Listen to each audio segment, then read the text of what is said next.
শাহবাগ থানার শিক্ষার্থী মানিক মিয়া হত্যা মামলায় সাবেক তথ্য ও যোগাযোগ প্রযুক্তি প্রতিমন্ত্রী জুনায়েদ আহমেদ পলকের 3 দিনের রিমান্ড মঞ্জুর করেছে আদালত। সোমবার সকালে তাকে ঢাকার সিএমএম আদালতে হাজির করা হয়। পরে তদন্তকারী কর্মকর্তা 7 দিনের রিমান্ড আবেদন করেন। তবে আসামির শারীরিক অবস্থা বিবেচনায় তার আইনজীবীরা রিমান্ড বাতিলের আবেদন করেন। উভয় পক্ষের শুনানি শেষে বিচারক 3 দিনের রিমান্ডের আদেশ দেন।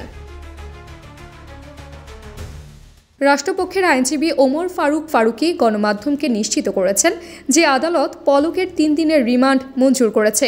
ওমর ফারুক আরও জানান যে একই আদালতে পল্টন থানার যুবদল নেতা শামীম হত্যা মামলায় সাবেক সচিব শাহ কামালকে 2 দিনের রিমান্ডের আদেশ দেওয়া হয়েছে।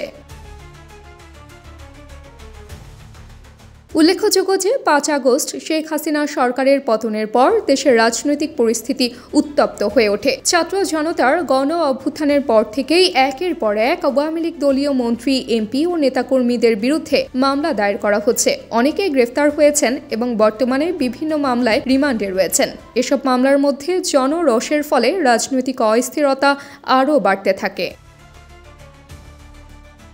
তাবাসসুম হক আনিকা, দৈনিক আওয়ার বাংলাদেশ।